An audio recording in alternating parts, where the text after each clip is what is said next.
चलो, तो last lecture में हमने देखा था न्यूक्लियस। तो इसका हमने इंट्रोडक्शन देख लिया था, है ना। इंट्रोडक्शन हो गया था। हाँ, तो इसके आगे अपन कंटिन्यू करते हैं। ठीक है। यहाँ से देखना था हमें प्रेजेंस और नंबर न्यूक्लियस का, यहीं से देखना था ना। बताओ। चलो देखते हैं।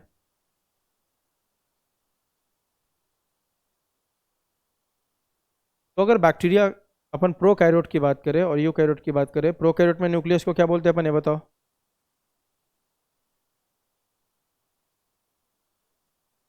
न्यूक्लियोइड और जीनोफोर याद रखने का, वो भूलोगे नहीं, क्वेश्चन आएगा तो वही आंसर करना है।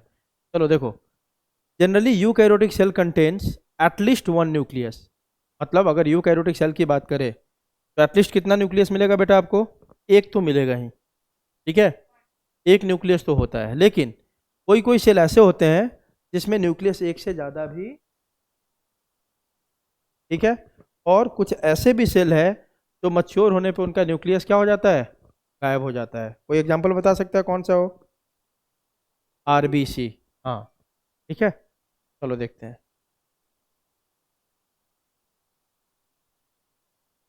ना ना ना, मल्टी नहीं, उसमें तो होता ही नहीं है। तो न्यूक्लियस एब्सेंट हो जाता है मच्योर आरबीसी में। ठीक है। ठीक है हाँ। Generally eukaryotic cell contain at least one nucleus, but nucleus is absent in bacteria. Bacteria में आपको पता है एब्सेंट होता है। ब्लू ग्रीन एल्गी जिसको बीजीए बोलते हैं, उसमें भी न्यूक्लियस नहीं होता, ये भी एक प्रोकैरियोट्स है। और फ्यू डाइनोफ्लैजिलेट्स है भाई। डाइनोफ्लैजिलेट किसको बोलते हैं? डाइनोफ्लैजिलेट्स मतलब having how many flagella? Two flagella, है ना। और पढ़ोगे मच्योर फ्लोएम। हाँ ठीक है। Mature phloem safe tube. ठीक है। इसमें बेटा मच्योर फ्लोएम सेफ ट्यूब पढ़ेंगे, जाइलम फ्लोएम वहाँ बताऊंगा। ये सब एग्जाम्पल आपको अभी याद कर लेना होगा। Plus mature RBC of mammals, है ना। और जिसमें भी न्यूक्लियस एब्सेंट होता है उसको अपन क्या बोल देते हैं? दे आर इन्यूक्लिएटेड, और क्या बोल सकते हैं? और न्यूक्लिएटेड। तो ये सब एग्जाम्पल याद कर लोगे। प्रोकैरियोट, प्रोकैरियोट तो आपको पता है उसमें न्यूक्लियस नहीं होता है, बैक्टीरिया में, ब्लू ग्रीन एल्गी में, है ना। लेकिन कुछ डाइनोफ्लैजिलेट में भी नहीं होता है। Phloem mature phloem sieve tube, phloem मत बोलना। फ्लोएम के किस में नहीं होता है? किस में नहीं होता है? सीफ ट्यूब में, है ना। फ्लोएम देखेंगे तीन चार चीज़ों को मिला के बना हुआ, उसमें से एक सीफ ट्यूब भी है। तो सीफ ट्यूब में नहीं होता है, ठीक है। और मच्योर आरबीसी ऑफ मैमल्स में नहीं होता है। इसलिए इन सब को के सेल को जिसमें न्यूक्लियस एब्सेंट है अपन क्या बोलेंगे? और न्यूक्लिएटेड या इन्यूक्लिएटेड। चलो, द सेल्स में भी यूनिन्यूक्लिएटेड, है ना। अब एक सेल की बात करें अपन, तो एक सेल कैसा हो सकता है आपका? यूनिन्यूक्लिएटेड भी हो सकता है ना। मान लो एक सेल है, अपन एक सेल लेते हैं। एक सेल कैसा हो सकता है बेटा? यूनिन्यूक्लिएटेड भी हो सकता है और आई न्यूक्लिएटेड भी हो सकता है, मल्टी भी हो सकता है। देखो मान लो एक सेल है, इस सेल के अंदर सिंगल न्यूक्लियस है, तो इसको क्या बोलेंगे अपन? Uni nucleated. एक दूसरा सेल लिया हमने, इसमें कितने न्यूक्लियस है? दो, तो इसको क्या बोल देंगे? बाई, बाइनो नहीं, बाई न्यूक्लिएटेड, है ना। और जिसमें मान लो बहुत सारे न्यूक्लियस है, इसको क्या बोल देंगे अपन? Multi nucleated. क्या बोल देंगे बेटा? Multinucleated. ये पॉइंट क्लियर है? ठीक है। तो देखो ये लिखा है, द सेल्स में be uninucleated mean single nucleus, binucleated having two nucleus, और multinucleated having more than two nucleus. आगे देखो, मल्टी न्यूक्लिएटेड कंडीशन। अब एक सेल के अंदर मल्टी न्यूक्लिएटेड कंडीशन कैसे अराइज होता है वह देख रहे हैं अपन। दो कंडीशन है इसमें। मल्टी न्यूक्लिएटेड कंडीशन में arise either by fusion of many sales, जिसको बोलते हैं अपन क्या? सिंक्टियम, याद रखने का बता रहा हूं। और due to repeated nuclear division with failure of septa formation, जिसको बोलते हैं अपन सीनोसाइट। ध्यान रखो, दोनों बता रहा हूं। यहां देखो, दो कंडीशन के कारण आपका मल्टी न्यूक्लिएटेड कंडीशन जनरेट हो सकता है। कौन कौन सा कंडीशन है भाई? पहला क्या है आपका? सिंक्टियम, है ना। देखो ध्यान देना बेटा, बहुत आसान है। पहले लैंग्वेज को ध्यान से देखो क्या लिखा हुआ है। दो कंडीशन के कारण मल्टी न्यूक्लिएटेड कंडीशन में arise either by fusion of many sales, बहुत सारा सेल्स आपस में फ्यूज कर गया, या तो क्या होगा आपका due to repeated nuclear division without with failure of septa formation, जिसको बोलते हैं सीनोसाइट। देखो ध्यान दो, अब मैं आपको एक बात बता रहा हूँ। मान लो यह एक सेल है, तीन कंडीशन अपन देखते, यह एक सेल है देखो, ठीक है। इस सेल में एक न्यूक्लियस है, इस न्यूक्लियस में रिपीटेड कैरियोकाइनेसिस हो गया। रिपीटेड कैरियोकाइनेसिस मतलब, कैरियोकाइनेसिस क्या होता है जल्दी बताओ? डिवीजन ऑफ न्यूक्लियस, है ना। मतलब एक न्यूक्लियस से कितने न्यूक्लियस बन गए? बहुत सारे बन गए। लेकिन इसमें कैरियोकाइनेसिस के तुरंत बाद क्या नहीं हो रहा है? साइटोकाइनेसिस नहीं हो रहा है। क्या नहीं हो रहा है बेटा, जल्दी बताओ? साइटोकाइनेसिस। आप जानते हो ना, जनरली सेल जब डिवाइड करता है तो कैसा होता है? जैसे मान लो एक सेल है, इसका न्यूक्लियस है, जैसे ही न्यूक्लियस डिवाइड किया तो कितने न्यूक्लियस हो गए? दो न्यूक्लियस। और जैसे ही न्यूक्लियस डिवाइड होता है, karyokinesis is always followed by cytokinesis. तुरंत इसका साइटोकाइनेसिस होगा और ये कितने सेल में डिवाइड हो जाएगा? दो सेल। एक सेल में एक न्यूक्लियस और दूसरे सेल में दूसरा न्यूक्लियस, है कि नहीं? चलिए बताओ, ठीक है। लेकिन देखो, कभी कभी क्या होता है कि रिपीटेड कैरियोकाइनेसिस हो गया, मतलब बहुत बार आपका न्यूक्लियस डिवाइड कर गया, लेकिन वहां पे तुरंत बाद अभी क्या नहीं हुआ? जल्दी बताओ, साइटोकाइनेसिस। तो इस कंडीशन में एक सेल के अंदर बहुत सारे न्यूक्लियस हो जाएंगे कि नहीं? जल्दी बताओ, हो जाएंगे ना। तो इस कंडीशन को अपन क्या बोलते हैं? इस कंडीशन को क्या बोलते हैं? सीनोसाइट। क्या बोलते हैं जल्दी बताओ? सीनोसाइट। मेनली यह टर्म हम बेटा, मेनली यह टर्म कहाँ यूज करते हैं? फंगस में यूज करते हैं, फंजाई में। वहाँ सेप्टा क्या लिखा हुआ है मैं आपको बता रहा हूँ। सेप्टा मतलब ये होता है, देखो, जो फंगस का बॉडी है ना, जो हम लोग का पूरा शरीर है, उसी तरह फंगस के बॉडी को क्या बोलते हैं अपन? हाइफे। क्या बोलते हैं जल्दी बताओ? हाइफे। साइटोकाइनेसिस, हाँ, हाँ, ऐसा, ठीक है। देखो, फंगस का बॉडी को अपन क्या बोलते हैं बेटा? हाइफे। मतलब हाइफे अगर ग्रो करेगा तो पूरा फंगस का बॉडी बना देता है, समझे? हाइफे। अभी हाइफे दो टाइप का होता है, ठीक है। एक हम बोल सकते हैं सेप्टेट, और एक होता है असेप्टेट। एक को क्या बोलते हैं जल्दी बताओ? सेप्टेट। और एक को क्या बोलते हैं? असेप्टेट। अब देखो, सेप्टेट किसको बोलते हैं, यहाँ पे मैं दिखा रहा हूँ, यहाँ देखो, ऐसा कुछ हाइफे होता है। देखो ये हाइफे ऐसा ही होता है। सेप्टा मीन्स जानते हो क्या होता है? आज सुन लो, सेप्टा टर्म अभी एक बार नहीं, पूरे 2 साल में 25 बार यूज करेंगे अपन। सेप्टा का मतलब होता है कोई वैसा स्ट्रक्चर जो किसी चीज को डिवाइड कर रहा है। मान लो हमने बोला यह एक सर्कल है, इसको एक लाइन ऐसे डिवाइड कर रहा है, इस लाइन को अपन क्या बोल सकते हैं? सेप्टा, है ना। तो सेप्टा क्या होता है? जो किसी स्ट्रक्चर को डिवाइड करता है उसको सेप्टा बोलते हैं। तो चलो, इसमें आपको एक भी सेप्टा, इसमें मान लो कि ऐसा न्यूक्लियस है बहुत सारा, इसमें कोई सेप्टा दिख रहा है आपको? दिख रहा है क्या सेप्टा? नहीं। तो ऐसे हाइफे को क्या बोलेंगे? असेप्टेट। दूसरा कंडीशन यहां ले रहे हैं, एक और हाइफे है, इसमें भी न्यूक्लियस है, लेकिन बीच में किसका फॉर्मेशन हो गया? सेप्टा का। दिख रहा है? इसमें सेप्टा का फॉर्मेशन है कि नहीं? जल्दी बताओ। तो सेप्टा के फॉर्मेशन होने से क्या दिख रहा है आपको? हर एक सेल में कितने कितने न्यूक्लियस हो गए? हर एक सेल में कितने कितने न्यूक्लियस हो गए? जल्दी बताओ। एक एक हो गया कि नहीं? तो यह यूनि न्यूक्लिएट हो गया। लेकिन जिस हाइफे में मान लो आपका सेप्टा फॉर्मेशन नहीं हुआ, उसमें कैसा कंडीशन हो गया? मल्टी न्यूक्लिएटेड, है ना। इसी को अपन सीनोसाइट बोलते हैं। इसी कंडीशन को क्या बोलते हैं बेटा? सीनोसाइट। आई बात समझ? जल्दी बताओ। सीनोसाइट मतलब सिंपल सी बात कि सर जहां पे कैरियोकाइनेसिस हो जाएगा बहुत बार, लेकिन उसके तुरंत बाद या तो सेप्टा या क्या नहीं होगा? साइटोकाइनेसिस नहीं होगा। ठीक है बेटा, जल्दी बताओ। सेकंड, ये पहला कंडीशन था मल्टी न्यूक्लिएटेड सेल का होने का। दूसरा कंडीशन क्या हो सकता है? हाँ बेटा बोलो।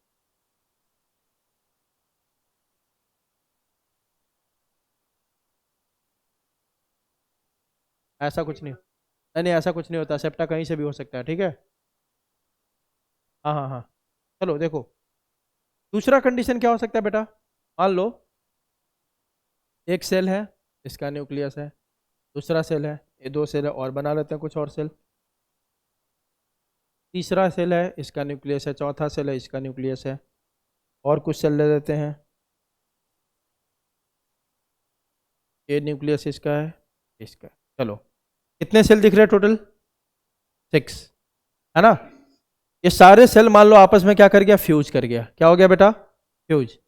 फ्यूज होके मान लो सबका साइटोप्लाज्म फ्यूज हो गया और एक सेल बन गया। तो एक सेल में अब कितने न्यूक्लियस आपको दिखेंगे? जल्दी बताओ कितने दिखेंगे? ये न्यूक्लियस दिखेंगे कि नहीं, जल्दी बताओ, बोलो, है ना। तो ये कैसे हुआ आपका? By the fusion of many cells, by the fusion of many cells, है ना। तो ये दो कंडीशन है, ऐसे कंडीशन को क्या बोलते हैं अपन? क्या बोलते हैं बताओ? सेंक्टियम।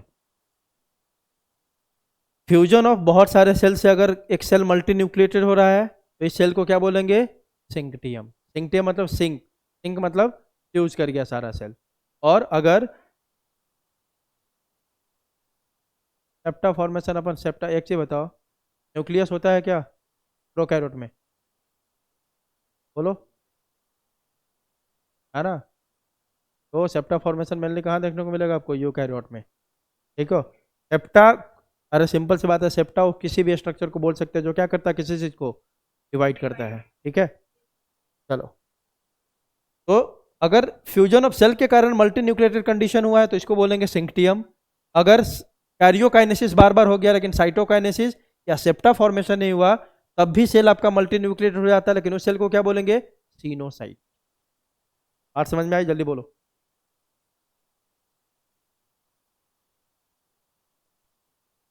सीनोसाइट सिंटियम से कैसे बना होगा?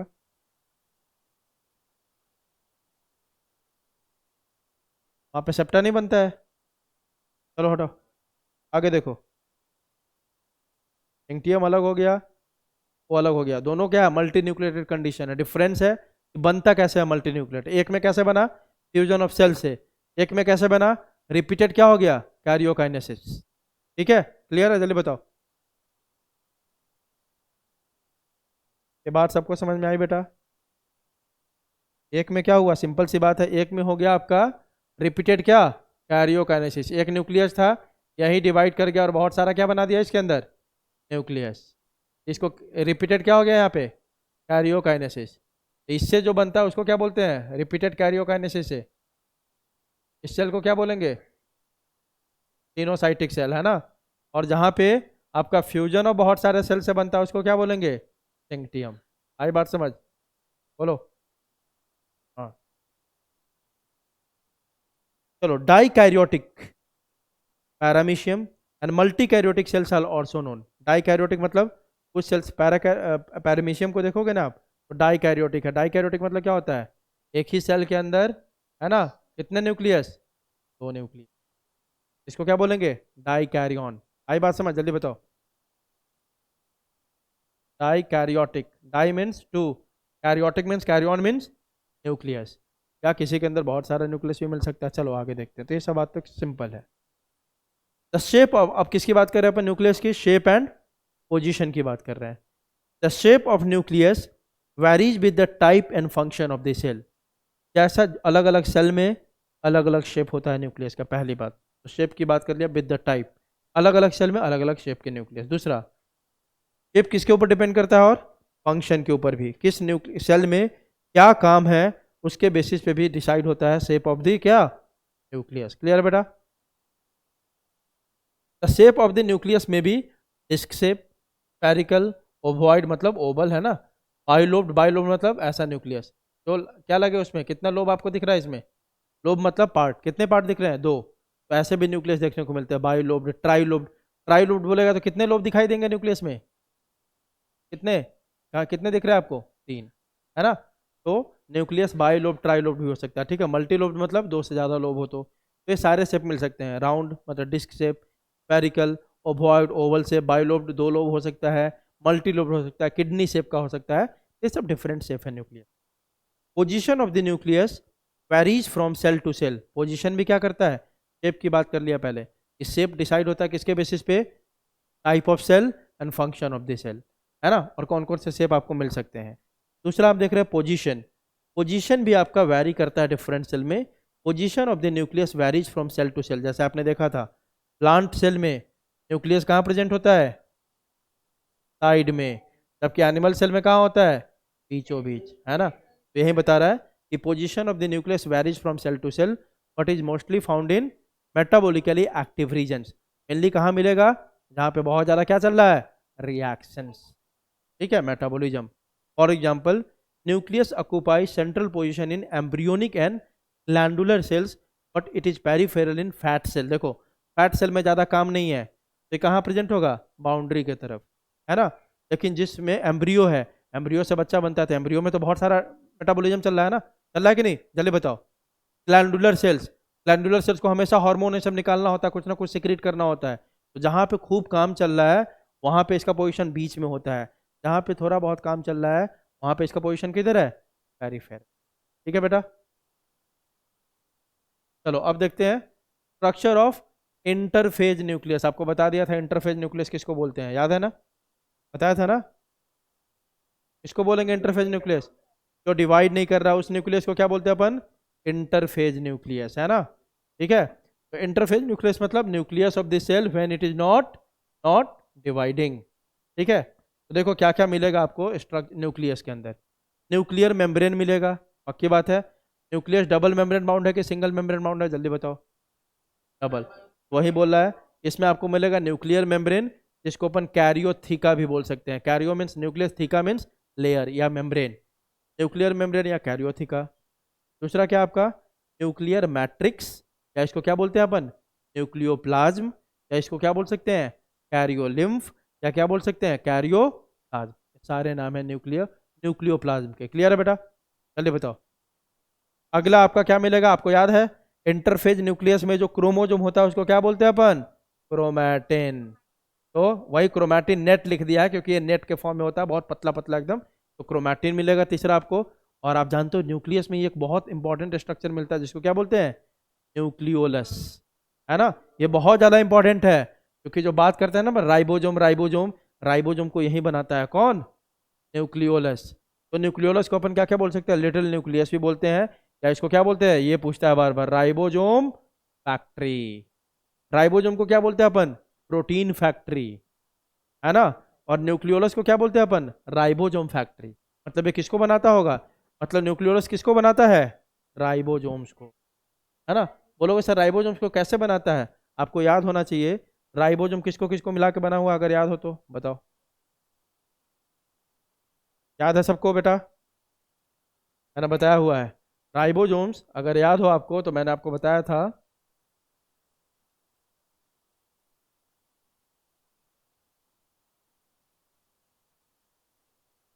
बना हुआ है कौन सा RNA, rRNA, rRNA plus plus कौन सा, प्रोटीन। इसी को दोनों को मिला के बना हुआ है, जल्दी बताओ, राइबोसोम्स, है ना। अब अब जो हम बोल रहे हैं न्यूक्लियोलस को क्या बोल रहे हैं अपन, protein factory, sorry ribosome factory. क्यों, वह क्योंकि वह न्यूक्लियोलस इसी को बनाता है, किसको बनाता है, आरआरएनए, किसको बनाता है बेटा। ठीक है, आज बात समझ, बताओ, ठीक है। चलो देखो, तो अपन न्यूक्लियोलस को क्या बोलेंगे, राइबोसोम फैक्ट्री बोलेंगे, ठीक है। आगे देखे, हाँ बताओ, हाँ आर, ना ना ना, वो सब सीधा अलग मैकेनिज्म से बनता है। बस कौन बनाता है, rRNA, by the process of transcription, ठीक है। कौन, एमआरएनए प्रोटीन बनाता है, ठीक है। जनरेट, जनरेट देखो, एमआरएनए इन सब के लिए न्यूक्लियर ऑर्गेनाइजर रीजन होता है, बताऊंगा अभी, ठीक है, ठीक है। चलो देखो, न्यूक्लियर मेम्ब्रेन, है ना, पहला स्ट्रक्चर देख रहे हैं अपन को, क्या क्या देखना है इसमें, पहला देखना न्यूक्लियर मेम्ब्रेन, दूसरा अपन देखेंगे न्यूक्लियोप्लाज्म, तीसरा देखेंगे अपन क्रोमैटिन, और चौथा क्या होगा उसके अंदर, लास्ट क्या था, चलिए बताओ, न्यूक्लियोलस।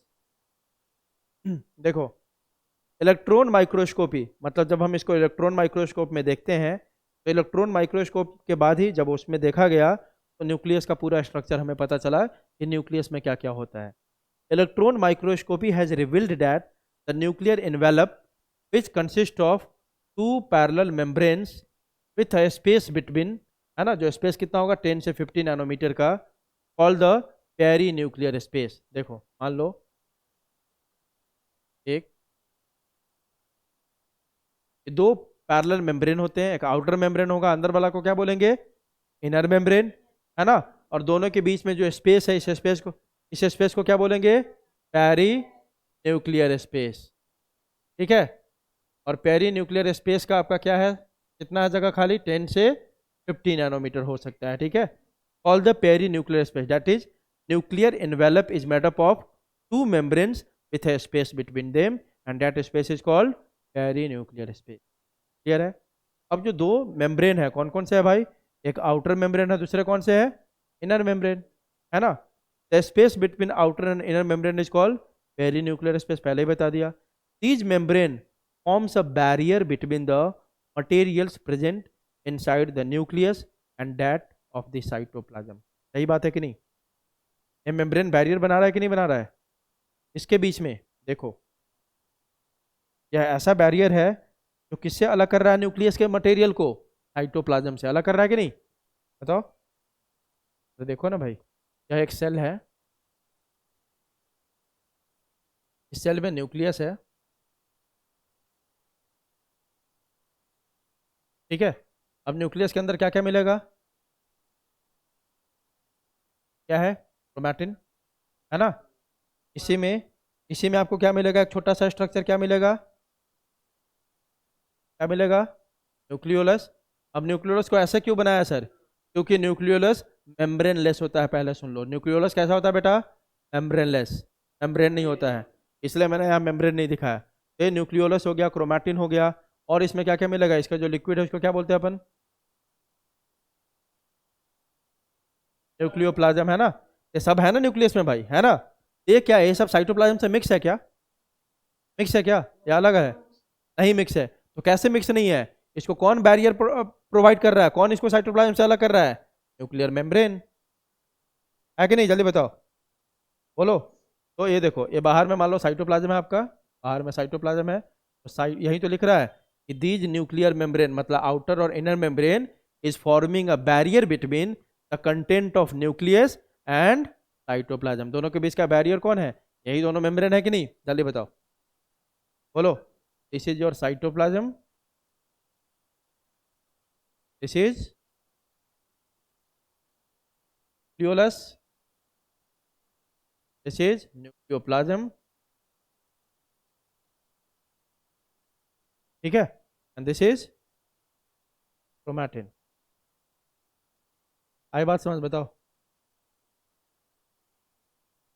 तो वही लिख रहा है, these membrane forms a barrier between the materials present inside the nucleus and that of the cytoplasm. The outer membrane usually, अब दोनों का हम डिफरेंस थोड़ा देख लेते हैं।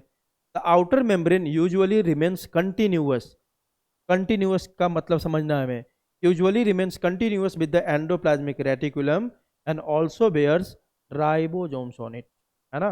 बात समझते जाओ, ये जो आउटर मेम्ब्रेन है ना, ये आउटर मेम्ब्रेन दिस वन, ये किससे कंटिन्यूअस होता है, मतलब किससे अटैच होगा, ये किससे अटैच होगा, एंडोप्लाज्मिक, किससे अटैच होगा ये, एंडोप्लाज्मिक रेटिकुलम से, मतलब इसके साथ एसोसिएटेड कौन, एंडोप्लाज्मिक रेटिकुलम, प्लस इस आउटर मेम्ब्रेन पे कुछ आपको क्या देखने को मिलेंगे, राइबोसोम्स भी। आई बात समझ, जल्दी बताओ। कंटिन्यूअस का मतलब क्या होता है, कि मतलब उससे अटैच होगा कौन, एंडोप्लाज्मिक रेटिकुलम, अंदर वाला अटैच नहीं है, याद रखने का। आउटर की बात अभी पढ़ रहे हैं अपन। The outer membrane usually remains, usually हमेशा नहीं होता है, मोस्टली ऐसा देखने को मिलता है कि वो एंडोप्लाज्मिक रेटिकुलम से अटैच होता है और उसके ऊपर राइबोसोम्स होता है। The outer membrane usually remains continuous with the endoplasmic reticulum and also bears ribosomes in it. आगे देखो,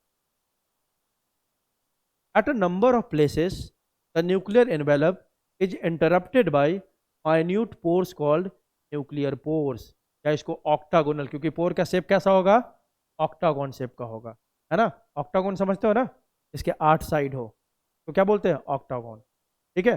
तो बहुत जगह पे आप देखोगे ये न्यूक्लियर एनवेलप पूरा ऐसे नहीं होता है, एकदम जो ऐसे बना देते हैं पढ़ने के लिए, ऐसा नहीं होता है।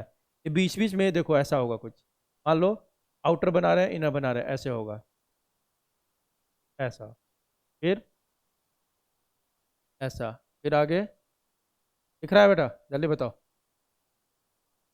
मतलब मतलब बीच बीच में क्या होगा, दोनों के बीच बीच में गैप। आ रही बात समझ? जल्दी बताओ। ऐसे करके इस गैप को क्या बोलते हैं अपन? Nuclear pore. क्या बोलते हैं, जल्दी बताओ? Nuclear pore.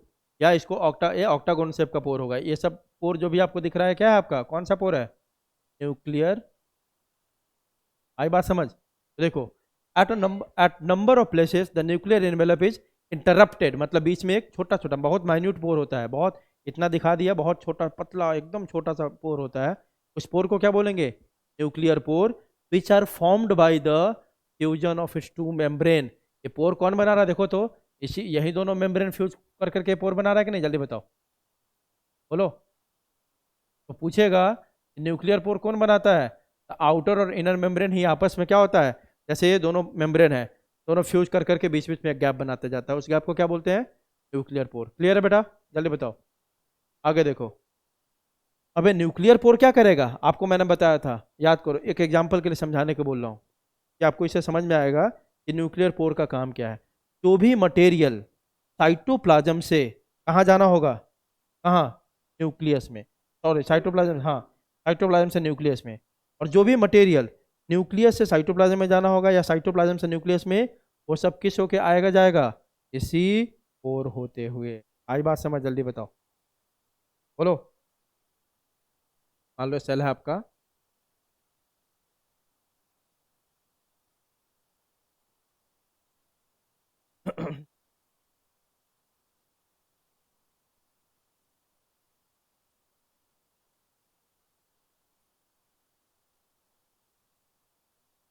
मान लो आपका ये सेल है, ठीक है बेटा? क्लियर है? अब इस सेल में अपन क्या बना रहे हैं? न्यूक्लियस। क्या दिखा रहे हैं? न्यूक्लियस है यहाँ पे।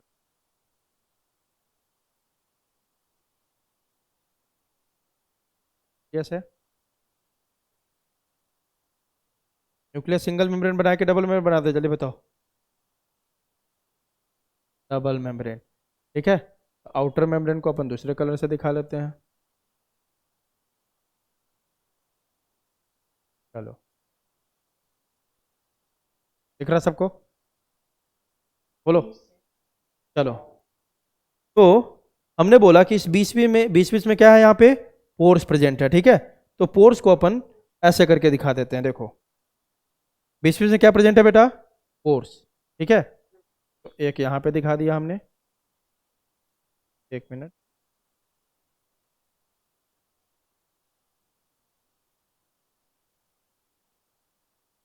चलो कोई बात नहीं, हम पोर को ऐसे दिखा लेते हैं। यहाँ देखो, वाइट कलर से दिखाते हैं अपन। ये मान लेते हैं बीच बीच में आपका यहाँ पे पोर है बेटा, यहाँ पे एक पोर इधर दिखा, दूसरा यहाँ गैप दिखा, तीसरा यहाँ दिखा, है ना? ऐसे करके ये सब क्या है बेटा, यहाँ पे खाली जगह है, मान लो न्यूक्लियर पोर है ये सब। तो आप जानते हो, मैंने एक बात बताई थी आपको, याद करो। रेप्लिकेशन कहाँ होता है? किधर होता है लोकेशन रेप्लिकेशन का? ट्रांसक्रिप्शन का लोकेशन किधर है? न्यूक्लियस। रेप्लिकेशन मतलब डीएनए का बनना, और ट्रांसक्रिप्शन मतलब डीएनए से क्या बनना? आरएनए का बनना। तो ये दोनों कहाँ होता है बेटा? ये दोनों प्रोसेस कहाँ होता है? न्यूक्लियस में होता है ना? अब मैंने आपको बताया था, याद करो। इसके अलावा एक तीसरा प्रोसेस होता है, उसको क्या बोलते हैं अपन? ट्रांसलेशन। ट्रांसलेशन कहाँ होता है? आरएनए से प्रोटीन बनना को क्या बोलते हैं अपन? ट्रांसलेशन। और ये प्रोसेस कहाँ होता है? साइटोप्लाज्म में। इसका मतलब क्या हुआ होगा, देखो तो। आरएनए बना कहाँ होगा, कहाँ बना होगा? न्यूक्लियस के अंदर बना होगा कि नहीं? जल्दी बताओ। और तब यह आरएनए इसी पोर से होते हुए कहाँ आया होगा? बाहर, कहाँ पे? साइटोप्लाज्म में। और तब इसका क्या हुआ होगा? ट्रांसलेशन हुआ होगा ना? जल्दी बताओ। और तब क्या बना होगा यहाँ पे? प्रोटीन, है कि नहीं? जल्दी बताओ, बोलो। तो इसका मतलब आप समझे कि इस ये सब क्या है आपका, इसको भी लिख दो, दीज आर न्यूक्लियर पोर्स। तो इसका न्यूक्लियर पोर का काम समझ में आया क्या होता है? कोई भी चीज अगर साइटोप्लाज्म से अंदर जाना है तो भी किसके थ्रू जाएगा? न्यूक्लियर पोर के थ्रू। या न्यूक्लियस से बाहर आना है तो भी किसके थ्रू आएगा? न्यूक्लियर पोर के थ्रू। आई बात समझ? जल्दी बताओ। तो यह लिखा हुआ देखो, the nuclear pores, these nuclear pores are the passages, रास्ता है, through which movement of RNA and protein molecules takes place in both direction. Both direction मतलब साइटोप्लाज्म से न्यूक्लियस में भी जा सकता है, न्यूक्लियस से साइटोप्लाज्म में भी। In both direction between the nucleus and the cytoplasm. Clear है? बोलो। The nuclear pores are enclosed by circular structures, है ना? ये जो भी न्यूक्लियर पोर होता है ना, यहाँ पे एक सर्कुलर स्ट्रक्चर प्रेजेंट होता है ऐसे, एक सर्कुलर स्ट्रक्चर है। सारे न्यूक्लियर पोर को एक सर्कुलर स्ट्रक्चर यहाँ पे कवर करके रखता है। बात समझ में आ रही है? जल्दी बताओ। बोलो। ये सारे न्यूक्लियर पोर के ऊपर एक आपका प्रोटीन का सर्कुलर स्ट्रक्चर ऐसे प्रेजेंट होता है। The nuclear pores are enclosed by circular structures, जो प्रोटीन का बना होता है, उस सर्कुलर स्ट्रक्चर को क्या बोलते हैं बेटा अपन? एन्यूलाई। या सिंगुलर क्या है इसका? एन्यूलस। सिंपल सी बात। मान लो कि दो न्यूक्लियस के बीच में पोर है, उस पोर को ऐसे करके एक सर्कुलर प्रोटीन स्ट्रक्चर कवर किया रहता है, सराउंड किया रहता है, उसको क्या बोलते हैं अपन? एन्यूलाई। क्लियर है? द पोर एंड एन्यूलाई, पोर को प्लस उस एन्यूलाई प्रोटीन को स्ट्रक्चर को दोनों को मिला दो तो उसको क्या बोलते हैं? The pore and annuli together forms the nuclear pore complex. Nuclear pore अलग है तो सीधा बोलेंगे न्यूक्लियर पोर। एन्यूलाई है एन्यूलाई, लेकिन दोनों को मिला दिया तो क्या बोलेंगे? न्यूक्लियर पोर कॉम्प्लेक्स या पोर बास्केट। क्लियर है? जल्दी बताओ। बोलो। ये बात समझ में आई? अरे सिंपल सी बात है। मान लो ये मेम्ब्रेन है, इसके बीच में पोर है। इस पोर में क्या होता है? ऐसे करके एक सर्कुलर प्रोटीन स्ट्रक्चर इस पोर को कवर किया रहता है, सराउंड किया रहता है। इस सर्कुलर स्ट्रक्चर को क्या बोलते हैं? एन्यूलाई। इस पोर को क्या बोलेंगे? न्यूक्लियर पोर। दोनों को मिला दिया तो क्या बोलेंगे? न्यूक्लियर पोर कॉम्प्लेक्स या पोर बास्केट। ठीक है? अब देखो, the passage of ions and small molecules, specifically mRNA, through the pores is regulated by annulus. इस एनुलस का काम क्या है? जो भी छोटा मॉलिक्यूल न्यूक्लियस से बाहर आएगा या बाहर से अंदर जाएगा, या mRNA, वो mRNA निकल के बाहर आता है तभी तो प्रोटीन बनता है ना। जल्दी बताओ, है ना? वो mRNA जो बाहर आता है, ये मेनली कौन देखता है? इन दोनों का काम कौन देखता है? एन्यूलस। उस पोर होते हुए, हाँ बोलो। बिल्कुल ब्लॉक नहीं करता है, ओपन स्पेस है वो। ये रेगुलेट करता है तो और अच्छा काम करवाता है कि क्या चीज़ कैसे जाना चाहिए, कैसे बाहर आ जाएगा। यहाँ पे यही तो रेगुलेट करने के लिए, यही तो रेगुलेट करने के लिए यहाँ पे एनुलस प्रेजेंट होता है। म्यूट करो महक परमार, म्यूट करो लेक्चर। हाँ। बाहर कैसे आएगा? यहाँ पे कंट्रोल करने के लिए पोर में यहाँ पे सारा एनुलस बैठा होता है, रेगुलेट करता है कि क्या बाहर जाना चाहिए, क्या बाहर नहीं जाना चाहिए। आई बात समझ? सारा कंट्रोल्ड है वहाँ पे, ऐसे नहीं कि कुछ भी बाहर निकल जाएगा। चलो, अब पॉइंट आपको रिमेंबर करना है, न्यूक्लियर एनवेलप कब बोलेंगे? जब आप किसको किसको मिला दोगे तो अब कंप्लीट न्यूक्लियर एनवेलप बोलेंगे। Nuclear membrane plus perinuclear space plus nuclear pore, ये सब को मिला दो तब क्या बोलते हैं अपन? क्या बोलते हैं? Nuclear envelope. न्यूक्लियर मेम्ब्रेन क्या था? याद करो, outer membrane and inner membrane. इसको मिला दिया, इसके बीच के जो स्पेस है इसको क्या बोलते हैं? Peri nuclear space. प्लस इसके बीच में जो गैप है, यहाँ पे गैप है, इसको क्या बोलते हैं? न्यूक्लियर पोर, है ना? इन सब को मिला के तीनों को मिला देते हैं तब हम कंप्लीट क्या बोलते हैं? Nuclear envelope. क्लियर है? बोलो। अब यहाँ पे पॉइंट दिया हुआ देखो, the nuclear envelope always disappears during late prophase of meiosis और माइटोसिस। अभी पढ़ाऊंगा, जब माइटोसिस मियोसिस होता है ना, उसमें अपन पढ़ेंगे। प्रोफेज एक फेज होता है, prophase, early prophase, late prophase. बाद में जब प्रोफेज थोड़ा टाइम चल जाता है ना, तो हमेशा आपका न्यूक्लियर मेम्ब्रेन क्या होता है? डिसअपियर हो जाता है। फिर बाद में एक टीलोफेज आता है, उसमें फिर से रीअपियर हो जाता है। क्लियर है? चलिए बताओ। देखो ये पूरा बेहतरीन स्ट्रक्चर आपको, पूरा आपको सब कुछ दिख रहा होगा, सब कुछ दिख रहा है? जल्दी बताओ। डायग्राम से सब क्लियर है? देखो यहाँ पे, this is outer membrane, this is, ये क्या है? Inner membrane. दोनों मेम्ब्रेन के बीच का स्पेस इस स्पेस को क्या बोलेंगे? यह जो स्पेस है दोनों के बीच के, पेरी न्यूक्लियर स्पेस। आप याद रखना, मैंने ऐसे लिख दिया, ऐसे नहीं लिखना पेपर में, आपको पूरा लिखना है पेरी न्यूक्लियर स्पेस, है ना? आई बात समझ? जल्दी बताओ। इसमें जो मैट्रिक्स होगा, जो मैट्रिक्स होगा इसको क्या बोलेंगे बेटा? मैट्रिक्स को क्या बोलेंगे? न्यूक्लियोप्लाज्म। ये जो बीच में से मैट्रिक्स प्रेजेंट होगा इसको क्या बोलेंगे? न्यूक्लियोप्लाज्म। और इसमें एक पूरा नेट टाइप का स्ट्रक्चर, पूरा क्वाइल्ड स्ट्रक्चर आपको दिख रहा होगा, ऐसे ऐसे ऐसे ऐसे पूरा एकदम थ्रेड लाइक। ये क्या प्रेजेंट है? जल्दी बताओ। क्रोमैटिन, है ना? और जब हम न्यूक्लियर मेम्ब्रेन, उसके पोर्स को, ए पोर, और जब इसके पूरे क्या स्पेस को मिला देते हैं तो इसी को क्या बोलते हैं? न्यूक्लियर। देखो पूरा स्ट्रक्चर एकदम परफेक्ट स्ट्रक्चर है, दिख रहा है सबको? जल्दी बताओ, बोलो। ठीक है। और यही देखो, यही देखो अंदर में एक और आपको मेम्ब्रेनलेस स्ट्रक्चर दिखाई देगा, इसको क्या बोलते हैं? न्यूक्लियोलस। क्लियर है? क्लियर है सबको? चलो दूसरा स्ट्रक्चर देखो। ये आपको क्या दिख रहे हैं? दो पोर्स दिख रहा है आपको? जल्दी बताओ। बीच में जो गैप है, और बीच में जो डॉट डॉट करके आपका क्या दिख रहा है? मतलब डॉट डॉट बोल रहा हूँ, ये सब जो आपका दिख रहा है क्या है? Matrix, that is called nucleoplasm. यहाँ देखो, दिस इज एंडोप्लाज्मिक रेटिकुलम। यह क्या है बीच वाला? न्यूक्लियोलस, है ना? यह क्या है? न्यूक्लियर एनवेलप, जिसमें आउटर इनर मेम्ब्रेन सब आ गया, है ना? बीच में डॉट डॉट जो है आपका क्या दिख रहा है? क्रोमैटिन। डॉट डॉट क्या दिखा रहा है बेटा? डॉट डॉट जो दिख रहा है इसमें क्रोमैटिन है, ठीक है? और फिर आपका साइटोप्लाज्म है यहाँ पे बाहर में। क्लियर है? जल्दी बताओ, बोलो। एक और स्ट्रक्चर देखो, आपके एनसीईआरटी में इसी तरह दिया हुआ है, दिख रहा है? देखो यहाँ पे, आपको दिख रहा है बेटा? बताओ, बोलो। ये देखो, ये न्यूक्लियर एनवेलप है, आउटर मेम्ब्रेन इनर मेम्ब्रेन, ये दिख रहा होगा। This one, this is outer, this is inner. देखो आउटर से कौन जुड़ा हुआ है? बहुत सारा एंडोप्लाज्मिक रेटिकुलम। और इसके ऊपर क्या प्रेजेंट है? बहुत सारा राइबोसोम्स, है ना? ठीक है। अंदर वाला ये हो गया इनर मेम्ब्रेन। देखो सब में पोर प्रेजेंट है, इसको क्या बोलेंगे? न्यूक्लियर पोर, है ना? इस दोनों के बीच के स्पेस को क्या बोलेंगे? Perinuclear space. यहाँ पे क्या प्रेजेंट है आपका? न्यूक्लियोलस। फिर बहुत सारे थ्रेड लाइक स्ट्रक्चर दिख रहा होगा, इसको क्या बोलेंगे? क्रोमैटिन। और यहाँ पे बाहर में साइटोप्लाज्म है, और अंदर में ये सॉरी ये न्यूक्लियोप्लाज्म है, और बाहर में जो फ्लूइड होगा इसको क्या बोलेंगे? व्हाइट व्हाइट जो दिख रहा है, साइटोप्लाज्म।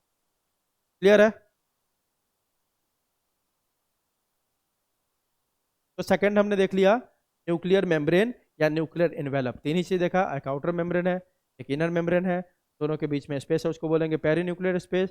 प्लस हमने क्या देखा? आउटर वाला कंटिन्यूअस होता है एंडोप्लाज्मिक रेटिकुलम से, इसीलिए उस पर राइबोसोम से भी देखने को मिल सकता है।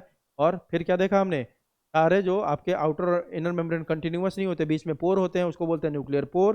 Nuclear pore, nuclear membrane plus perinuclear space सबको मिला दो तो क्या बोलेंगे? Nuclear envelope.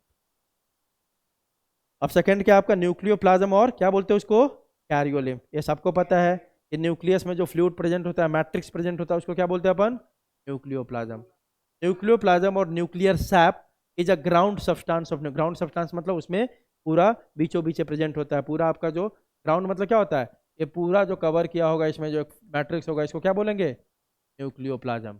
ठीक है। तो nucleoplasm is a ground substance of nucleus which is a complex colloidal formed of a number of chemicals like। अब देखो, एक कोलोइड के आपने पढ़ा होगा, केमिस्ट्री में पढ़ा है कोलोइड क्या किसको बोलते हैं? ये पढ़ा है? कोलोइड किसको बोलते हैं केमिस्ट्री में? हाँ, जिसमें पार्टिकल सेटल डाउन नहीं होते, जैसे नहीं होता है, जैसे आपका टूथपेस्ट होता है ना? आपको क्या लगता है उसमें? सेमी सॉलिड है, उसमें क्या लगता है? क्रिस्टल फंसा हुआ लगता है ना? तो ऐसा स्ट्रक्चर इसमें लगता है कि आपका जैसे ड्रॉपलेट है, ड्रॉपलेट में क्या है? एयर पार्टिकल्स भी होते हैं ना? जल्दी बताओ। तो ऐसे कोई स्ट्रक्चर को जहाँ पे लगता है कि सॉलिड में कुछ, लिक्विड में कुछ सॉलिड फंसा हुआ है, वैसे स्ट्रक्चर को क्या बोलते हैं बेटा? कोलोइड, है ना? तो देखो मैट्रिक्स क्या है आपका? मैट्रिक्स मेनली लिक्विड है, लेकिन इस लिक्विड में बहुत सारे चीज प्रेजेंट है, क्या? न्यूक्लियोटाइड्स। न्यूक्लियोटाइड बताया था ना किसको बोलते हैं? जल्दी बताओ। तो डीएनए बनाएगा, है ना? Number of chemicals like nucleotides, nucleosides, ATP, protein, enzyme सब प्रेजेंट होता है किसमें? जल्दी बताओ। न्यूक्लियोप्लाज्म में। तो सॉलिड और लिक्विड दोनों स्ट्रक्चर, इसलिए ऐसा स्ट्रक्चर क्या बोलते हैं? जल्दी बताओ। कोलोइडल। आई बात समझ? बोलो। आपको ये सब बता दिया था मैंने, न्यूक्लियोटाइड किसको बोलते हैं, न्यूक्लियोसाइड किसको बोलते हैं, तो बताया था ना? बोलो। डीएनए आरएनए में बताया नहीं था मैंने? बोल भाई। बताया था कि नहीं बताया था, जल्दी बताओ बेटा।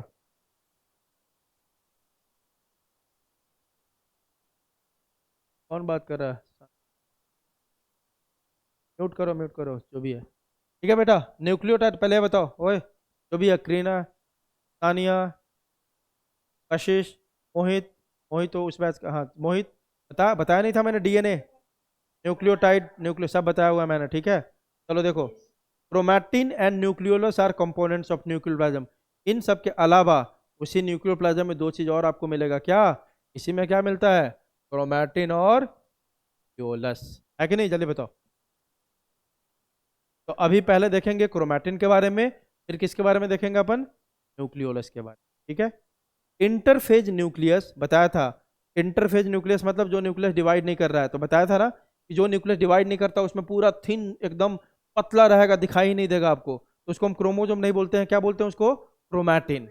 जैसे जैसे जैसे जैसे सेल डिवीजन की तरफ बढ़ते हैं ना, यह कंडेंस होते जाता है, छोटा होता रहता है, तब ये अच्छे से दिखाई नहीं देने लगता है। तो जब डिवीजन वाला फेज आएगा तब इसको क्रोमोजोम बोलेंगे, और डिवीजन वाले फेज से पहले इसको क्या बोलते हैं? क्रोमैटिन। ठीक है, वही लिख रहा है देखो। ये क्रोमैटिन टर्म किसने दिया था? बहुत बारे क्वेश्चन पूछता है, किसने दिया था? फ्लेमिंग ने। ठीक है। Interphase nucleus as a loose and indistinct network of nucleoprotein fibres called chromatin present in nucleoplasm. ये तो बात पक्की है, क्रोमैटिन न्यूक्लियोप्लाज्म में प्रेजेंट है। दूसरी बात, ये लूज मतलब पूरी तरह से पतला होता है, एकदम थ्रेड। इनडिस्टिंक्ट क्यों बोला? क्योंकि ये डिस्टिंक्ट का बोलते हैं जब ये पूरा अच्छे से दिखाई देता है, ऐसे, है ना। सेंट्रोमियर दिखाई दे रहा है, इसका आर्म दिखाई दे रहा है, लेकिन ये तो ऐसे ऐसे दिखता है। इनडिस्टिंक्ट मतलब पहचान नहीं सकते अभी, ठीक है। इसीलिए बोलते हैं indistinct network of nucleoprotein. Nucleoprotein क्यों बोला? क्योंकि इसमें क्या होगा? डीएनए होगा प्लस प्रोटीन होगा। देखेंगे अभी क्रोमैटिन में क्या क्या होगा, DNA RNA plus plus protein. Nucleo मतलब न्यूक्लिक एसिड, मतलब इसमें डीएनए आरएनए और प्लस क्या होता है? प्रोटीन होता है। तो हम बोल सकते हैं कि न्यूक्लियस न्यूक्लियो प्रोटीन फाइबर है, क्रोमैटिन बोल सकते हो, क्रोमैटिन न्यूक्लियो प्रोटीन है। चलिए बताओ। न्यूक्लियो प्रोटीन मतलब nucleic acid plus protein. Chromatin is mainly formed of, आ ही गया देखो क्या क्या होगा इसमें, डीएनए और कौन सा प्रोटीन है इसमें? Histone protein. बताया था ना, यूकैरियोट में एक प्रोटीन होता है जो क्वाइलिंग करवाता है, कौन सा प्रोटीन है? हिस्टोन प्रोटीन, है ना। Chromatin fibres contain genetic information, क्योंकि ये डीएनए से बना हुआ था, डीएनए में क्या हमारा छुपा हुआ है? जेनेटिक इंफॉर्मेशन, है कि नहीं? है ना। And condense to form chromosomes during cell division, बता दिया ना। इसी क्रोमैटिन में क्या होगा? कंडेंसेशन। धीरे धीरे कंडेंसेशन मतलब ये छोटा होते जाता है और थिक होते जाता है, तब इसी क्रोमैटिन को सेल डिवीजन के टाइम में क्या बोल देते हैं? क्लियर है बेटा? जल्दी बताओ। केमिकली क्रोमैटिन में क्या क्या प्रेजेंट होगा देख लो, डीएनए प्लस आरएनए प्लस कौन सा protein? Histone protein. Histone protein कोई पूछे एसिडिक प्रोटीन है कि बेसिक है, क्या बोलोगे? बेसिक, है ना। और इसमें कौन सा अमाइनो एसिड मिलता है मेनली? Arginine and lysine. बहुत बार ये क्वेश्चन पूछा है, वेरी वेरी इंपॉर्टेंट, पहला क्वेश्चन। हिस्टोन सॉरी क्रोमैटिन में क्या क्या प्रेजेंट होता है, तो क्या बोलोगे? DNA plus RNA plus histone protein plus non histone protein. Non histone बता रहा हूँ, नॉन हिस्टोन किसको बोलते हैं। अब दूसरा क्वेश्चन, जो हिस्टोन प्रोटीन है वह बेसिक प्रोटीन है, एसिडिक प्रोटीन है, क्या बोलोगे? बेसिक। अब प्रोटीन है तो प्रोटीन किससे बना होता है? अमाइनो एसिड से ना, जल्दी बताओ, है ना। तो 20 एसेंशियल अमाइनो एसिड होते हैं जो प्रोटीन बनाता है, लेकिन जो हिस्टोन में सबसे ज्यादा अमाइनो एसिड जो देखने को मिलेगा, कौन सा मिलेगा आपको? Arginine and lysine. ठीक है, ये दोनों अमाइनो एसिड है। और नॉन हिस्टोन प्रोटीन भी देखने को मिलता है। नॉन हिस्टोन मतलब हिस्टोन के अलावा जो भी प्रोटीन जो पैकेजिंग में या क्वाइलिंग में हेल्प करता है, उन सबको क्या बोल देते हैं? जल्दी बताओ। Non histone. मान लो जैसे डीएनए का क्वाइलिंग हो रहा है ऐसे, इसमें मेनली कौन करता है इसको? हिस्टोन। लेकिन हिस्टोन के अलावा भी कुछ प्रोटीन इसमें हेल्प करता है, उन सारे प्रोटीन को क्या बोल देंगे? हिस्टोन के अलावा जो है नॉन हिस्टोन। क्लियर है? तो ये कॉम्पोजिशन याद रखने का कि क्रोमैटिन पूछ लेता है क्रोमैटिन में क्या क्या है, वहां पे जाकर गड़बड़। क्रोमैटिन में केवल डीएनए होता है या आरएनए भी होता है, वहां कंफ्यूज नहीं होने का। DNA plus RNA plus non histone protein plus histone protein. हाँ, आगे। अब देखो, जो क्रोमैटिन होता है ना, दो टाइप के होते हैं, यू क्रोमैटिन बोलते हैं को, और एक को क्या बोलते हैं अपन? हेट्रोक्रोमैटिन, है ना। अब यू और हेट्रो मतलब क्या है? अब स्टेनिंग तो सबको पता है, स्टेनिंग क्या होता है ना। स्टेनिंग मतलब किसी चीज को देखने के लिए क्या करना? कलर करना।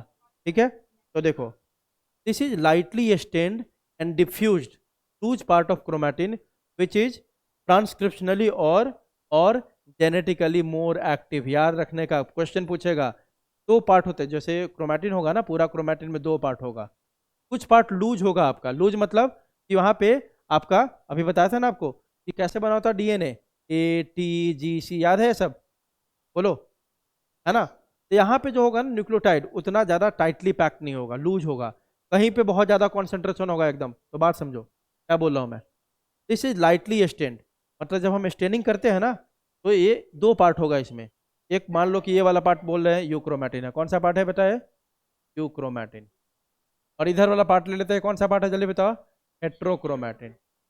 तो जो हेट्रोक्रोमैटिन होगा ना, जब आप कलर करोगे ना तो देखो क्या होगा, जो कलर करोगे तो यह वाला जो यूक्रोमैटिन वाला पार्ट होगा ना, जब इसको स्टेनिंग करते हैं, यूक्रोमैटिन वाला पार्ट क्या होगा, लाइटली स्टेंड होगा, मतलब ये कलर बहुत ज़्यादा डार्क नहीं होगा, लाइट कलर से होगा।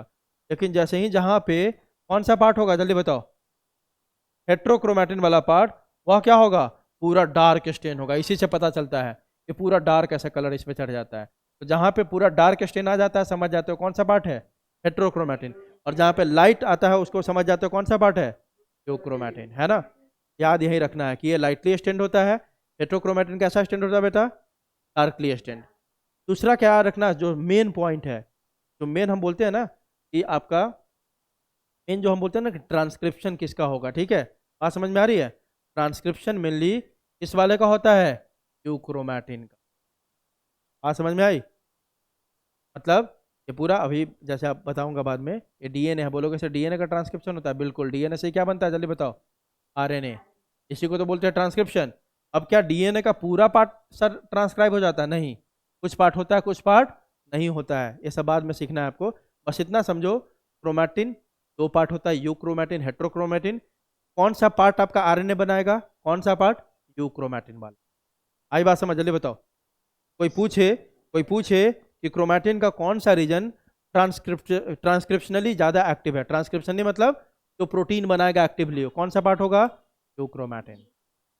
चलो हेट्रो में देखो, this is dark stained, thick होता है इसके कंपैरिजन में, and condensed part of chromatin, एक कंडेंस्ड पार्ट होता है जो थिक हो चुका है। कंडेंस्ड हुआ मतलब तभी तो थिक हुआ होगा ना, जल्दी बताओ, है ना। तो कंडेंस्ड हो चुका है, थिक हो चुका है। और एक ऐसा स्टेंड है, जल्दी देखो, डार्क स्टेंड। तो बेसिक दो ही बात याद रखना है, this is light stand, this is dark stand. This is transcriptionally more active, this is transcriptionally क्या बोलेंगे, लेस एक्टिव या इनएक्टिव, ठीक है। Heterochromatin is genetically less active और इनएक्टिव क्रोमैटिन। क्लियर है, चलिए बताओ। अब हेट्रोक्रोमैटिन फिर से दो टाइप का होता है, एक को बोलते हैं कॉन्स्टिट्यूटिव हेट्रोक्रोमैटिन और एक को क्या बोलते हैं बेटा, फैकल्टेटिव, है ना। जो हेट्रोक्रोमैटिन है दो टाइप के होते हैं, कॉन्स्टिट्यूटिव एंड दूसरा कौन सा आपका, फैकल्टेटिव। कॉन्स्टिट्यूटिव मतलब occurs in all cells in all stages, ऐसा हेट्रोक्रोमैटिन जो हर सेल में पूरे स्टेज में हो, हर टाइम प्रेजेंट हो। जैसे आप देखोगे एक क्रोमोजोम है, क्रोमोजोम को जो होल्ड करके रखता है इसको क्या बोलते हैं बीच में, सेंट्रोमियर बोलते हैं कि नहीं, जल्दी बताओ, सेंट्रोमियर। सेंट्रोमियर, सेंट्रोमियर कोई भी फेज ले लो, इंटरफेज हो, माइटोसिस हो, मियोसिस हो, सेंट्रोमियर हमेशा प्रेजेंट होता है कि नहीं क्रोमोजोम के साथ, होगा ना। जब भी बोलेंगे क्रोमोजोम है मतलब सेंट्रोमियर होगा ही होगा, कभी भी जब तक आपका लाइफ होगा। तो वैसा क्रोमैटिन, वैसा हेट्रोक्रोमैटिन जो हर सेल्स में प्रेजेंट हो और हर स्टेज में प्रेजेंट हो। फॉर एग्जाम्पल, कौन सा एग्जाम्पल हो गया इसका, सेंट्रोमियर। सेंट्रोमियर हर सेल में होता है क्योंकि हर सेल में क्रोमोजोम है, हर सेल में होगा और हर स्टेज में होगा, कभी भी उठा लो सेंट्रोमियर होगा ही होगा, होगा कि नहीं जल्दी बताओ, बोलो। तो सेंट्रोमियर किसका एग्जाम्पल हो गया, कॉन्स्टिट्यूटिव हेट्रोक्रोमैटिन का। फैकल्टेटिव किसको बोलते हैं, occurs in some cells in some stages, ये कुछ ही सेल में दिखाई देगा और हमेशा नहीं होता, कुछ स्टेज में ही होता है। फॉर एग्जांपल, इसका एग्जांपल है पार बॉडी इन फीमेल्स, याद रखने का। पार बॉडी इन फीमेल क्या होता है, चलो मेल में कितने क्रोमोजोम है, एक्स वाई है, कितने एक्स है मेल में, बोलो, एक। फीमेल में कितने एक्स है,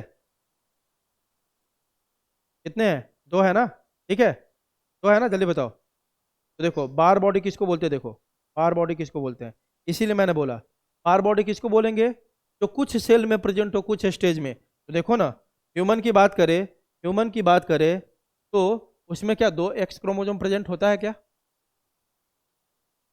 होता है क्या ह्यूमन में? लेकिन मेल में होता है? मेल में होता है क्या?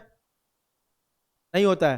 मतलब हम ऐसा बोल सकते हैं कि एक्स वाई मेल में होता है, फीमेल में एक जो एक्स वाला है वो एक्स्ट्रा है, फालतू है। बात समझ में आ रही है? उसी को बार बॉडी बोलते हैं। मतलब आपसे बार बॉडी का नंबर पूछेगा कहीं पे कि बार बॉडी का नंबर बताओ, कहीं पे भी ये डबल आर बार बॉडी का नंबर, तो कैसे करोगे? कैसे करोगे जल्दी बताओ। बार बॉडी क्या होता है? जितना आपका एक्स होगा ना उसमें से -1, कितने एक्स होंगे उसमें से -1, तो आपका normal bar body in normal female अगर कोई पूछे तो नॉर्मल फीमेल का क्रोमोजोम क्या है बताओ तो? XX है ना? तो इसका बार बॉडी पूछे तो क्या बोलोगे? XX-1 है ना? तो इसमें बार बॉडी कितने दिख रहे हैं आपको? कितने बार बॉडी है? 1 1। कोई बोले कि मान लो XXX है, इसमें कितने बार बॉडी है? 2। कोई बोले XXXX, इसमें कितने बार बॉडी है? 3। मतलब एक एक्स के अलावा जितने एक्स होते हैं सबको क्या बोलते हैं बेटा अपन? बार बॉडी। क्या बोलते हैं? बार बॉडी। तो मेल में कितने बार बॉडी है बताओ? मेल में कितने बार बॉडी? 0। मेल में बार बॉडी नहीं होता है। तो देखो तो ये जो एक्स वाला है आपका एक्स्ट्रा एक्स जो बार बॉडी है वो सब सेल में प्रेजेंट है क्या? नहीं है ना। फीमेल में है, मेल में है ही नहीं, है ना? दिख रहा है? तो ऐसे को बोलते हैं अपन कौन सा? कौन सा जल्दी बताओ? Facultative heterochromatin. जबकि सेंट्रोमेयर की बात करो तो मेल हो फीमेल हो किसी का क्रोमोजोम है, सब में होगा कि नहीं होगा? बताओ। तो ऐसा हेट्रोक्रोमैटिन जो सब में प्रेजेंट हो उसको बोलेंगे कॉन्स्टिट्यूटिव, और ऐसा जो कहीं कहीं पे स्पेशली प्रेजेंट हो उसको क्या बोलेंगे? फैकल्टेटिव। क्लियर है बेटा? अब बार बॉडी क्या होता है देखो। अब बार बॉडी, बार का स्पेलिंग यहाँ पे गलत लिखा हुआ है बेटा, BARR होगा, ठीक है? अब Barr body is an inactive X chromosome, क्योंकि अभी हमने बोला फीमेल में XX है तो एक्टिव एक ही होता है, एक ये फालतू है, इनएक्टिव है, इसका कोई काम नहीं है। आई बात समझ बेटा? बात समझ में आई? A Barr body is an inactive X chromosome in a cell with more than 1 X chromosome. वैसे सेल में जिसमें एक एक्स क्रोमोसोम से ज्यादा है, वो जितने एक से ज्यादा होगा सबको क्या बोल देंगे अपन? बार बॉडी। ठीक है? तो कैसे नंबर निकालेंगे? The number of bar body is always 1 less than the number of x chromosome. मान लो 3 है तो 3 में से 1 हटा दो, कितने हो जाएंगे? 2 बार बॉडी। 4 है, 4 में से 1 हटा दो, कितने बचेंगे बार बॉडी? 3 बार। तो देखो number of Barr bodies in normal female कितना होगा? 1। Number of Barr bodies in normal males कितना होगा? है कि नहीं? नॉर्मल मेल नॉर्मल फीमेल है। चलो अगला स्ट्रक्चर क्या मिलता है बेटा इसमें? न्यूक्लियोप्लाज्म में क्रोमैटिन के बाद न्यूक्लियोलस, है ना? है कि नहीं? जल्दी बताओ। चलो देखो, द न्यूक्लियोलाई मतलब एक न्यूक्लियस होता है, एक न्यूक्लियोलस होता है। इसको क्या बोलते हैं? मतलब ऐसे समझो, दिस इज क्या? सिंगुलर। ध्यान रखो, दिस इज सिंगुलर। और जब एक से ज्यादा न्यूक्लियोलस है तो क्या बोल देते हैं बेटा? न्यूक्लियोलाई। क्या बोल देते हैं जल्दी बताओ? न्यूक्लियोलाई। अब इसका काम तो आपको बता ही दिया था, मिलनी क्या करता है, RNA ने। The nucleoli are spherical. जहां भी तुमने डायग्राम देखा था कैसा बनाया हुआ था, इसको स्फेरिकल था कि नहीं? है ना? The nucleoli are spherical and membraneless. पहले ही बता दिया न्यूक्लियोलस में मेम्ब्रेन नहीं होता है। So that the content of nucleolus is continuous with the rest of the nucleoplasm. बोल सकते हैं, मान लो ये बोला content of the nucleus is continuous. Continuous मतलब होता है, आप देखो तो एक चीज, यहाँ मान लो एक सेल है ना? ये यहाँ पे न्यूक्लियोलस है। अब न्यूक्लियोलस में सेल नहीं है, मान लो क्या है आपका? न्यूक्लियस है। क्या है बेटा ये?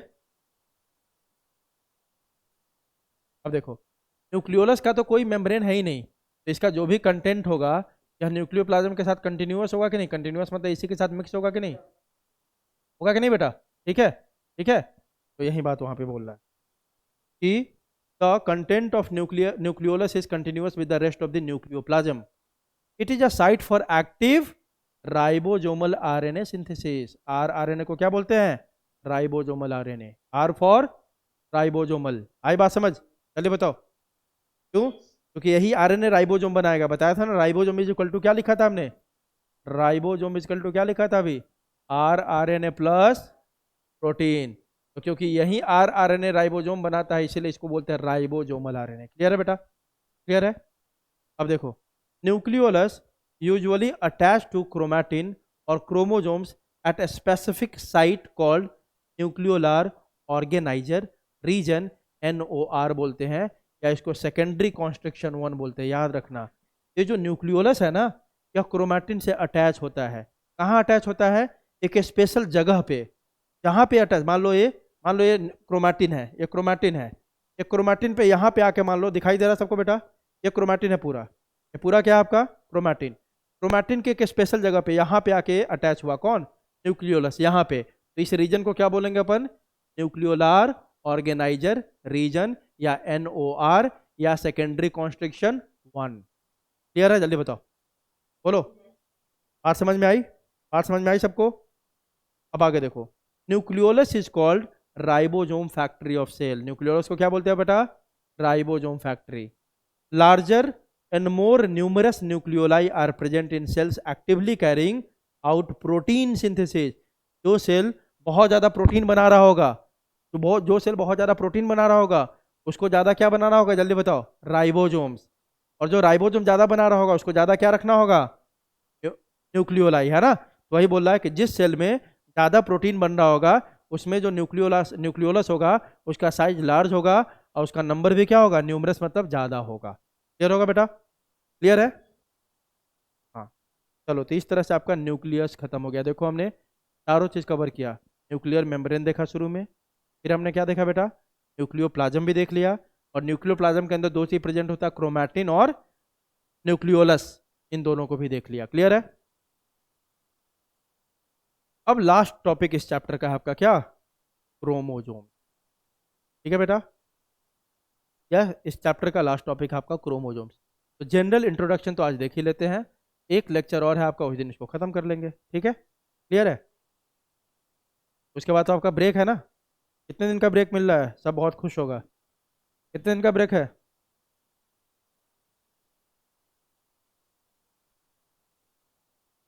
कितना? 1 वीक जितना है ना? हाँ तो क्या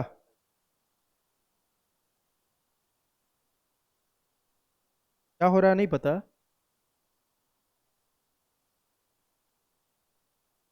तुम लोग ग्रुप देखते नहीं हो क्या? तुम लोग बस मतलब class.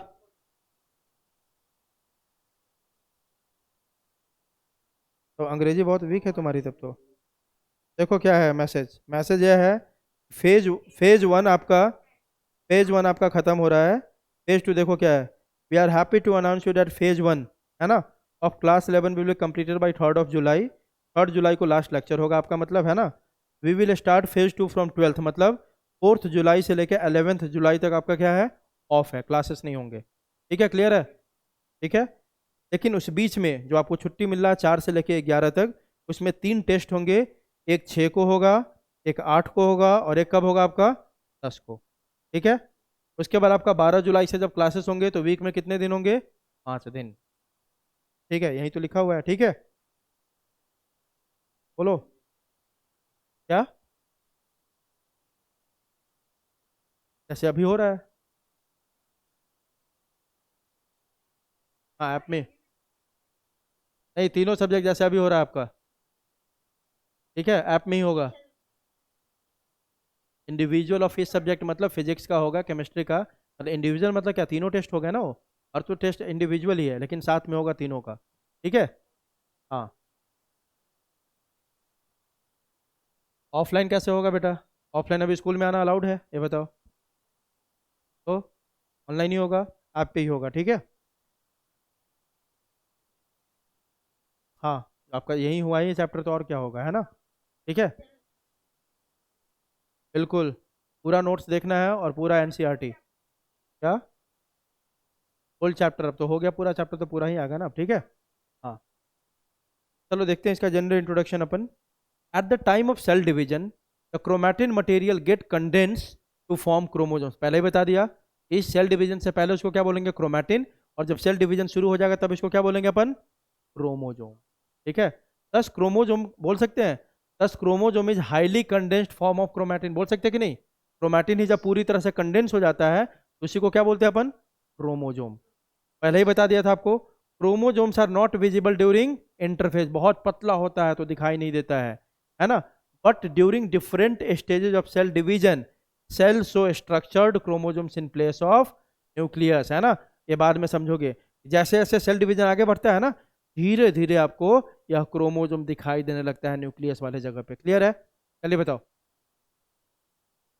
Chromosomes can be best studied, अभी बस रट्टा मार लेना है ना। क्यों? देखो, एक फेज आएगा सेल साइकिल सेल डिवीजन, उस फेज को क्या बोलते हैं बेटा अपन? मेटाफेज, है ना। मेटाफेज में क्या होता है ना, क्रोमोजोम पूरी तरह से कंडेंस हो गया रहता है, मतलब पूरा थिक और शॉर्ट हो गया रहता है, छोटा। तो यहाँ पे सबसे बेहतरीन तरीके से दिखाई देता है। तो कोई पूछे कि आपको क्रोमोजोम का स्टडी करना है, उसका शेप का, उसके साइज का, है ना, तो किस फेज में करोगे, तो कौन सा फेज बोलोगे? Metaphase. Chromosomes can be best studied at metaphase because size of chromosome is the shortest during metaphase। सबसे छोटा मतलब सबसे छोटा होगा तो क्या होगा?